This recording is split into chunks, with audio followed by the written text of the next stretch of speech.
ব্রাহ্মণবাড়িয়া সরাইলের ধামাউড়া গ্রাম।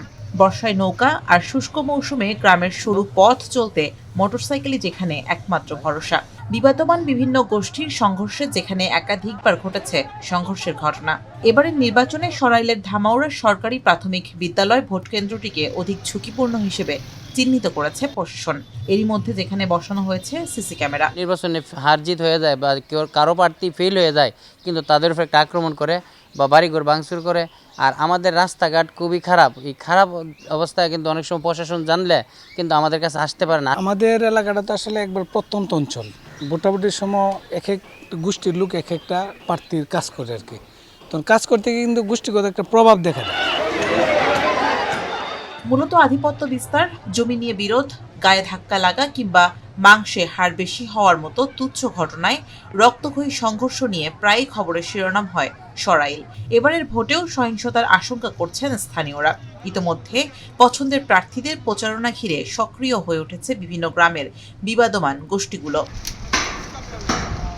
সরাইল ও আশুগঞ্জ উপজেলা নিয়ে গঠিত ব্রাহ্মণবাড়িয়া ২ আসনে সহিংসতার আশঙ্কা সবচেয়ে বেশি।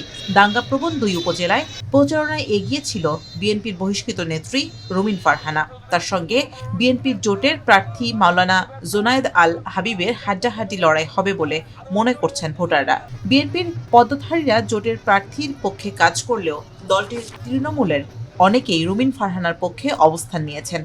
ইতিমধ্যে ২ প্রার্থীর পক্ষে বিপক্ষে অবস্থান নিয়ে দাঙ্গাপ্রবণ এলাকায় সহিংসতা এড়াতে ভোট পরবর্তী সময়েও নিরাপত্তা জোরদারের দাবি জানিয়েছেন স্থানীয়রা। নির্বাচনকে কেন্দ্র করে কিন্তু গোষ্ঠীগত দাঙ্গারও প্রবণতা আসলে বা আশঙ্কা আছে। আমরা দেখেছি যে বিভিন্ন জায়গায় কিন্তু প্রার্থীরও আশঙ্কার কথা বলছেন, তাদের প্রতিনিধিরাও বলছেন। আমি আশা করব ব্রাহ্মণবাড়িয়ার প্রশাসন যারা আছেন, সেনাবাহিনী, বিজিবি, র্যাব এবং পুলিশ সহকারে যারা এই কেন্দ্রকে নিয়ন্ত্রণ করবেন, তারা যেন কঠোরভাবে এগুলো রক্ষা করে এবং কেন্দ্রের যারা ভোটার আছে তাদের নিরাপত্তা নিশ্চিত করে। শুধু সরাইল আশুগঞ্জই নয়, সহিংসতার আশঙ্কা রয়েছে নবীনগর ও বাঞ্ছারামপুরেও। এই ২ উপজেলায় অতীতের নির্বাচনগুলোতেও আছে সহিংসতার ঘটনা। দাঙ্গাপ্রবণ এলাকা, যোগাযোগ ব্যবস্থা এবং সামাজিক প্রেক্ষাপট বিবেচনায় জেলার ৮০৫টি ভোট কেন্দ্রের মধ্যে ৫৭৪টি কেন্দ্র ঝুঁকিপূর্ণ হিসেবে চিহ্নিত করেছে প্রশাসন। এর মধ্যে ৯২টি কেন্দ্র অধিক ঝুঁকিপূর্ণ।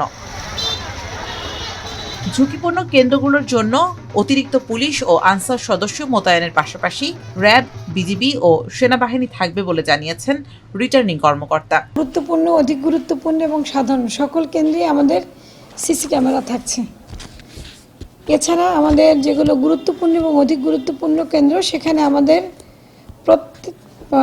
আমাদের পুলিশ একটু বেশি থাকবে। কেন্দ্রে পুলিশের ডিপ্লয়মেন্ট বেশি থাকবে, অর্থাৎ সাধারণ কেন্দ্রে আমাদের পুলিশ থাকবে ২ জন, আর গুরুত্বপূর্ণ এবং অধিক গুরুত্বপূর্ণ কেন্দ্রে আমাদের পুলিশ থাকবে ৩ জন, আমাদের আনসার থাকবে ১৩ জন। এটা হচ্ছে কেন্দ্রের সার্বিক নিরাপত্তার বিষয়। এছাড়া আমাদের আরও ৪ স্তর বিষয়টা নিরাপত্তা থাকছে প্রত্যেকটি কেন্দ্রের জন্য। জেলার ৬টি সংসদীয় আসনে প্রতিদ্বন্দ্বিতা করছেন ৪৮ জন প্রার্থী।